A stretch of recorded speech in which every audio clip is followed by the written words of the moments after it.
வணக்கம் நண்பர்களே, welcome to doctor PM times. நண்பர்களே, இந்த பதிவுல பிபி முறையா பார்க்கறது எப்படி என்பதை பார்க்கலாம். ஒரு பேஷண்ட் பிபி பார்க்க போனாருன்னா, வெளிய இருந்து உள்ள வந்ததுமே உடனே போய் பிபி பார்க்கக்கூடாது.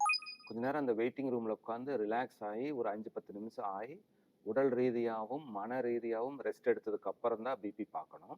2வது, அவர் பிபி பார்க்க போகும்போது வயிறு நிறைய சாப்பிட்டுட்டு போகக்கூடாது. பிபி பார்க்கறதுக்கு முன்னால டீ சாப்பிட்டுட்டோ, ஸ்மோக் பண்ணிட்டோ, ஆல்கஹால் உபயோகப்படுத்திட்டோ போகக்கூடாது. அவரு பிபி பார்க்கறதுக்கு முன்னால ஒரு படபடப்பான மனநிலையில ஸ்ட்ரெஸ்டா இருக்கக்கூடாது, ரிலாக்ஸ்டா இருக்கணும். நல்லா தூக்கி இருந்துட்டு அடுத்த நாள் போய் பிபி பார்க்கறது தான் நல்லது. உடற்பயிற்சி செஞ்ச உடனே போய் உடனே பிபி பார்க்கக்கூடாது. ஏன்னா இது எல்லாமே இயற்கையாகவே பிபி அதிகப்படுத்தக்கூடிய தன்மைகள். வெளிய இருந்து நடந்து அலைஞ்சிட்டு போய் பிபி பார்த்தா பிபி அதிகமாக தான் காமிக்கும். போன உடனே அந்த கிளினிக், அந்த அட்மாஸ்பியருக்கெல்லாம் அடாப்ட் ஆகிறதுக்கு முன்னால மருத்துவர் பார்த்ததும் பிபி பார்த்தா அந்த படபடப்புனாலேயே நம்ம பிபி அதிகமாகிறதுக்கான வாய்ப்பு இருக்கு. ஒயிட் கோட் ஹைப்பர் டென்ஷன் என்ற ஒரு என்டிட்டியே இருக்கு. ஸோ போன உடனே மருத்துவரை பார்த்த உடனே ஏற்படும் ஒரு பய உணர்வுனால பிபி அதிகமாகும். ஸோ போய் ரிலாக்ஸ் ஆயிடணும். மருத்துவரும் அவர்கிட்ட கொஞ்ச நேரம் பேசிட்டு அப்புறம் ரிலாக்ஸ்டா பிபி பார்த்தாருன்னா நார்மலான பிபியை ரெக்கார்ட் பண்ண முடியும்.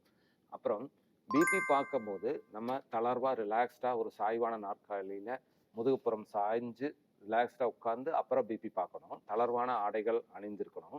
பிபி பார்க்குற அன்னைக்கு எப்போ சாப்பிட்ற மெடிசின்ஸ் சாப்பிட்டுட்டு தான் போகணும். அப்பதான் நம்ம அந்த மெடிசின் சாப்பிட்றதுனால இந்த பிபி கண்ட்ரோல் இருக்கா அப்படின்னு கண்டுபிடிக்க முடியும்.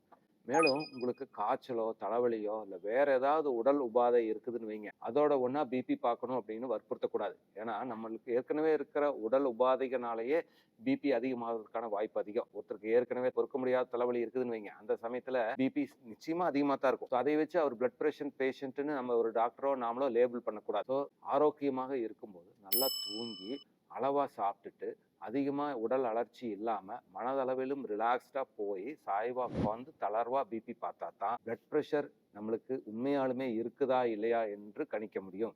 அது ஒரு ரீடிங் மட்டும் பார்த்தா பத்தாது, குறைந்தபட்சம் 2 ரீடிங்காவது இருக்க வேண்டும். அப்புறம் எடுக்கும் போது நம்ம இந்த அப்பாரட்டஸ், பிபி அப்பாரட்டஸ், இந்த அதுல இருந்து கட்டுற கஃப், இந்த இருதயம் எல்லாம் ஒரே லெவல்ல இருக்கிற மாதிரி பார்த்துக்கணும். பிபி எடுக்கும்போது அந்த மெர்கரி காலம் ரைஸ் ஆகுது இல்லையா, அந்த எல்இடி அப்பாரட்டஸா இருந்தா அந்த லெவல் அதிகமாக அதிகமாக அந்த பேஷண்ட் அதையே பார்த்துட்டு இருக்கக்கூடாது. அதை பார்த்தாருன்னா ஏற்கனவே நம்மளுக்கு பிபி இல்லாம இருந்தா கூட அதிகமாகிற மாதிரி ஒரு உணர்வு ஏற்படும். அதனால நம்ம அதை பார்க்காம வேற எங்காவது பார்த்துக்கிறது நல்லது.